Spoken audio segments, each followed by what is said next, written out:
Hello friends, welcome to the Plant Science Forum. In this series of talk about the systematic studies and economic importance of some angiospermic plant families, today's topic of discussion is family Asclepiadaceae from Gamma petali. This is the systematic position for family Asclepiadaceae as per the Bentham-Hooker and Engler-Prantl system of classification. Unlike Engler-Prantl system of classification, Bentham and Hooker had proposed the series Bicarpellati as an intermediate taxon between class and order. Also, to understand the difference between both the system, just look at the different suffix used for the name of the taxon. There are many more differences in these two system of classification, but here I have discussed only with respect to this slide for systematic position. This family Asclepiadaceae is also known as milkweed family because of milky latex which was secreted from many members of the family, and you can generally observe these plant members of this family as a weed growing all around. Now these are some of the facts about the family you should know. As I discussed, this family is called as milkweed family. These members of this family are mostly distributed in tropical and subtropical region, and some of them are present in also temperate region. Globally, there are about 280 genera and 1800 species. In India, this family is represented by about 50 genera and 250 species. These numbers are approximate. Now these are some of the common plants which belongs to the family Asclepiadaceae. Calotropis procera, Calotropis gigantea. Everybody is familiar with these two plants. The name itself indicates the difference between these two common plants. In the second, you can see they are said the gigantea. That means unlike Calotropis procera, the second plant Calotropis gigantea is gigantic in size. That means its flower, its size and leaf also they are much bigger as compared to the Calotropis procera.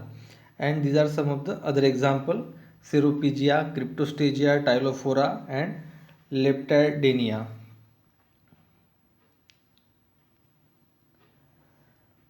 Now come to the vegetative characters of the family. Habit is perennial herbs, shrubs and small trees. Now specifically Calotropis gigantea is a large erect shrub. Sometimes it attains tree-like dimension. Perennial means whose whose life cycle is continuing for more than 1 year. They are herb, shrub and small trees. As it is a dicot member, the root system is taproot, sometimes branched.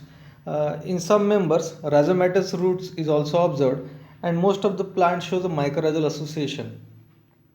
Mycorrhizal association is the association of plant root with the fungus. In the stem is erect, aerial, climbing, and important character is succulent. In some of the members, milky latex, which is a kind of secondary metabolite, is also present, and stem also shows waxy coating. Leaves are exstipulate. They are simple, directly borne on the stem, and the important character is opposite and decussate phyllotaxy. Leaves are subsessile, that means stalk is present for the leaf, that is petiole, but it is very shorter in length. That's why the term subsessile is used. In some, leaves are fleshy, covered with the wax. Most of the members of this family Asclepiadaceae, in them stem and leaves it is covered by wax.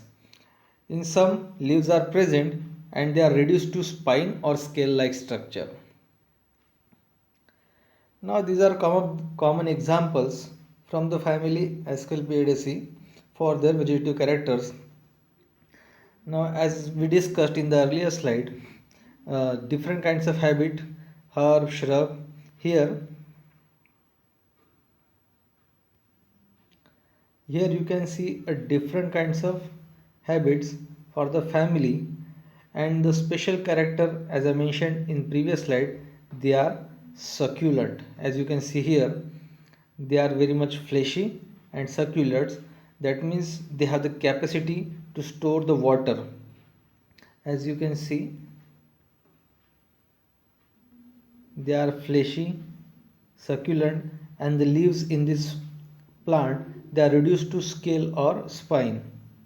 Here is also same herb habit, but the succulent and the leaf are reduced to scale-like structure and spine. Here, everybody is familiar with this plant. Here, it is a shrub or a small tree-like habit in Calotropis gigantea. Here, you can observe a rhizomatous root. Now, this is the example of mycorrhiza root. Here you can see a thread-like structure in mycorrhiza roots. These threads are nothing but the fungal association. Now this fungus which is associated with the plant roots, plant roots is generally meant for increasing the rate of absorption of mineral and nutrients from the soil. Now this is another character, that is presence of milky latex, and here you can see waxy coating, and because of waxy coating there is a hydrophilic and hydrophobic interaction between the water molecules and the leaf surface, and because of which water is retained in a particular droplet shape. Now this is the classical example for opposite decussate phyllotaxy. As you can see here, there is a very small petiole, or you can say very reduced in length.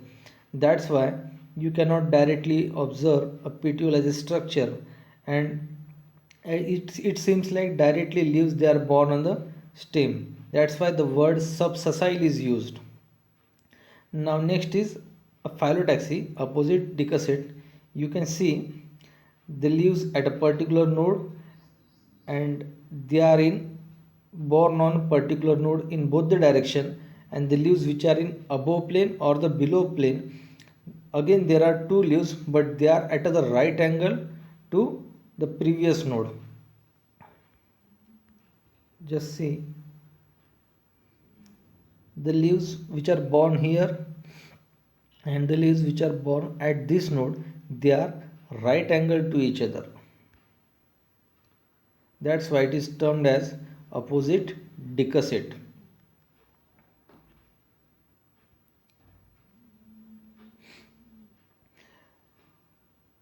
I would like to mention here that not in this slide but in rest of the other slide, when the most of the picture which are taken, they are not strictly belong to the family Asclepiadaceae, but they are taken just to represent the particular character.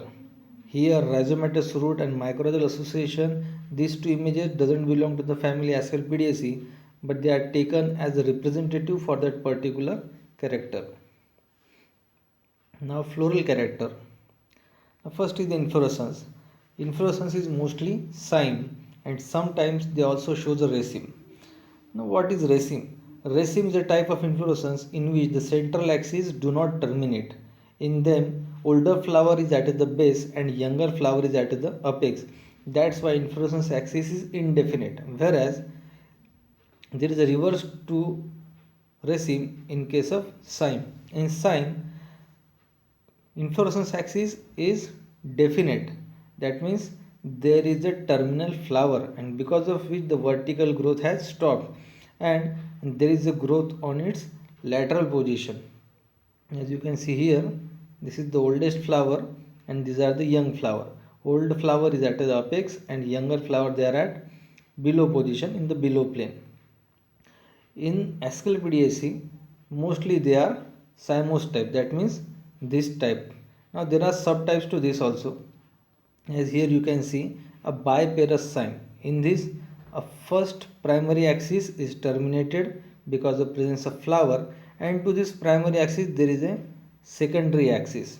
Now this axis is also terminated, and to this secondary axis there is a tertiary axis. So likewise on both the side of the primary axis there is a flowering, there is a secondary floral axis. That's why it is called as biparous cyme. Now take the example of multiparous cyme. The word itself indicates the meaning. There are multiple inflorescence floral axis. Now this is a primary axis. Now secondary axis which is terminated. To the secondary axis there is a tertiary axis. To the tertiary axis there bonds a quaternary axis. Likewise, main axis has terminated, and from that main axis secondary tertiary axis has generated, which gives rise to a multiparous cyme type of inflorescence. Now, particularly in calotropis, which is a famous example from this family, there is a umbellate cyme type of inflorescence. Now there are two terms, umbel and cyme. We have discussed the cyme. Now discuss the umbel. Umbel, umbel means that uh, on the floral axis, the various axes which are bonding, they are from the different nodes, but they attain the same height. That's why it is called as umbel type. But as it is a cyme, that means the central axis has terminated, and the other flowers which are born on the different nodes, but because of their differential length of the pedicel, they are, or the stalk of axis, they are attaining a similar height. So it is a umbellate type of cyme in case of calotropis. Now come to a particular character of flowers. Now they are bracteate. Here this doesn't belong to a family Asclepiadaceae, but only taken as a representative for the character. Now they are bracteate. You can see bract here. Bract. Bract is nothing but the foliage or leaf-like structure which is born at the base of floral axis. A floral axis is called as pedicel. Now it is a bract. They are mostly bracteolate. That means to the bract there is also a smaller similar kind of foliage type of structure which is known as bracteole. Now they are complete. Complete means they have all the four kinds of word: androecium, gynoecium, calyx and corolla. So the flower is complete. They are actinomorphic. Actinomorphic means flower can be divided into two equal halves by passing a plane through any position and from the center. As you can see here, this is the flower of calotropis. If you pass a plane from its middle position, it can be divided into half. If pass a plane from this position, again it can be divided. So from any plane, this flower can be divided into two equal halves. Whereas in this condition, this is a zygomorphic flower. In this condition, only this plane leads to the division into two equal halves, whereas not any other plane. That's why this flower is zygomorphic. They are hermaphrodite. Hermaphrodite means they are bisexual in nature, having both androecium and gynoecium. They are pentamerous, having 5 members in whorls, and hypogynous. Hypogynous means the floral whorls, they are originating from the base of the ovary. So flower is hypogynous, and ultimately it means the gynoecium is superior. Here you can see a, a special character of this family. This green structure, it represents a gynostegium. We will discuss this point in coming slides. And these are androecium.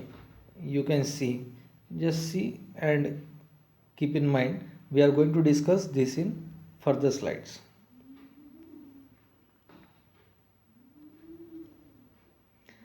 Calyx, they are 5, as we have said earlier. They are pentamerous, so ultimately it means 5.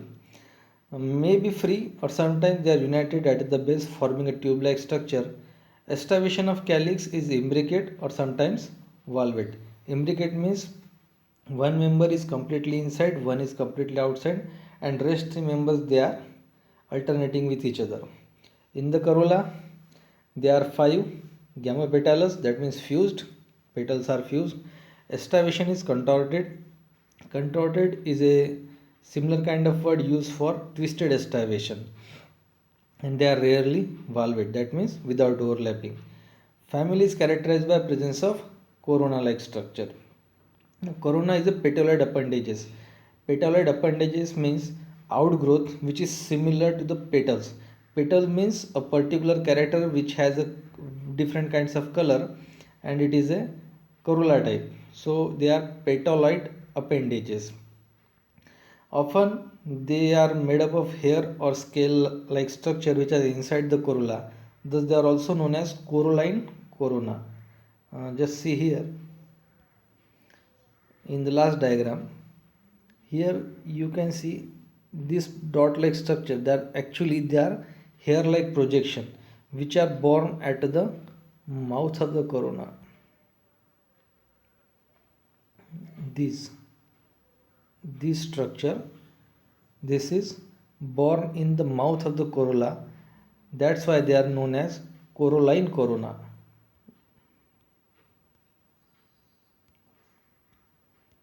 See, now you can see a hair like projection which are born in the mouth of corolla. That's why they are known as corolline corolla.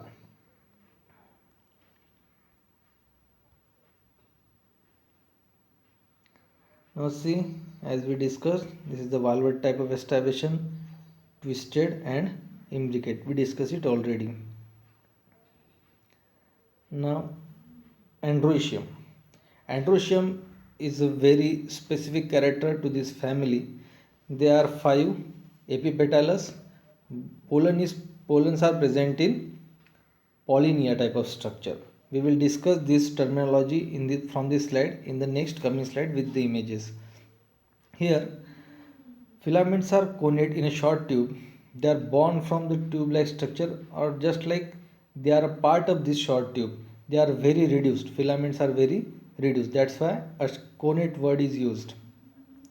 And thus they are adenate to the stigma to form a specific complex structure known as gynostegium. Now the pollinia, it is representative for androecium. It is a sac-like structure and they are sessile, that means without stalk. The stalk of androecium is called as filament. So they are sac-like and sessile. Pollinium is a single sac of pollinia. Now this structure consists of translator or retinaculum. These are the arms which joins the two anther lobes or pollinium or a sac. Corpusculum is a gland which attached to translator, and staminal corona is a hood-like structure projecting from the anther which secretes nectar. We will discuss this term in this slide. See here, in this picture you can clearly see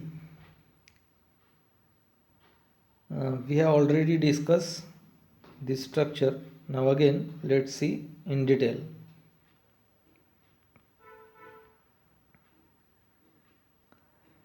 Now these are the petals. Now this is very important for this slide of discussion. Here you can see it is a gynostegium. At the corner, this corner, pentagonal disc, at each corner you can see a pollinia. Just see here. This is how they are arranged and present. Now there is a corona, as we discussed. Corona consists of two structure. One is hood. This, let me erase. This structure is hood, and the protruding structure is called as horn, and combination of this hood and horn is called as corona. You can see all this terminology in this another image. By looking at this image you can clearly understood what I am trying to say. This projecting structure, they are horn. Below to it there is a hood, and combination of hood and horn is called as corona. They are present at the base of anther-like structure. So it is a staminal corona.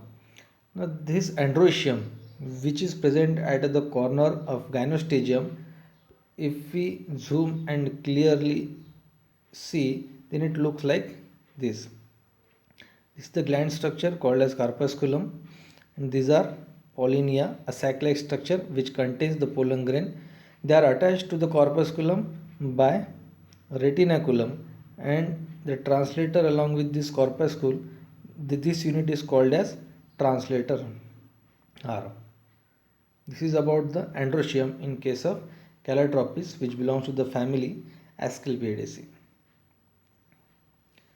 Now in the gynoecium, it is a bicarpellary, free below but united at the stigma. It is flat as we have seen till now as the gynostegium, flat and 5 angle. It is superior, unilocular with many ovules and has the marginal placentation. Let's discuss all this term one by one. The first term is the bicarpellary. As you can see here, you can see a two gynoecium.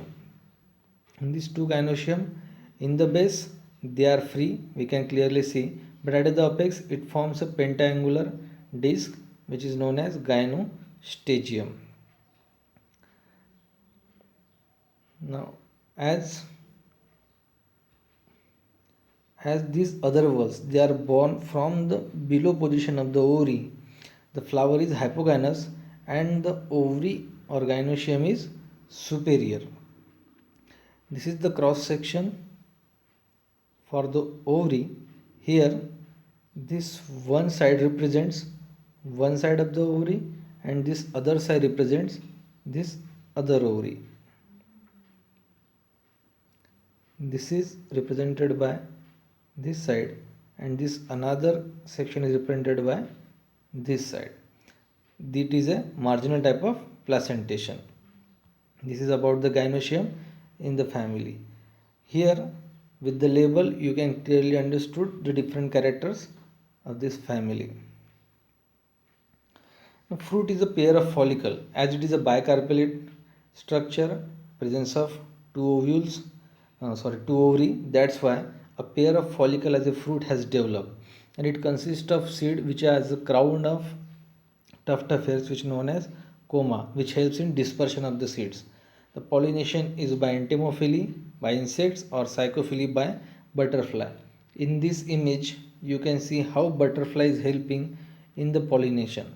When butterflies land on the flower of Calotropis, which is a typical example of this family, then the pollinia get attached to the legs of butterflies, which when sit on the another flower, at this time it bring about the pollination. This is how butterflies, they are involved in the mechanism of pollination. Now floral formula. Floral formula says the plant is bracteate. So here you can see a bract. They are actinomorphic as we have discussed in previous slide. They are bisexual. Androecium and gynoecium, both the valves are present. Calyx is 5, separate or united. Corolla is 5, united. Androecium is 5, united. This androecium, they are attached to the corolla, that's why they are epipetalous. Gynoecium is 2, united, and gynoecium is superior. Flower is hypogynous. Androecium is also attached to gynoecium, that's why they are. Now a diagnostic feature of this family. The leaves are opposite, decussate, which is a classical example from this family. They are exstipulate. Corolline or staminal corona, as we have discussed, hood and horn-like structure, and the hairy outgrowth or scale-like outgrowth in the mouth of corolla. They are corolline or staminal corona. A special mechanism called translator for cross-pollination, as we have discussed here. This is the special adaptation for cross-pollination in family. Now stamens are epipetalous, gynostem is present, etary of follicles with hairy seed. These are some of the important diagnostic characters of this family. And there are few economic importance and only few example has been taken. You can go through it. First example, Asclepias. The plant is ornamental, roots are purgative, used in piles. Calotropis gigantea, seed flows is used in stuffing, they yield a fiber, and fresh leaf used in swelling and intermediate flavor. It yields a gunpowder charcoal. Calotropis procera, again the seed fiber made into cordage. Seed floss is used for stuffing, and they are used in worshipping gods. This is all about the family Asclepiadaceae. I hope you understood the topic. If you like the video, please subscribe to the channel. Thank you.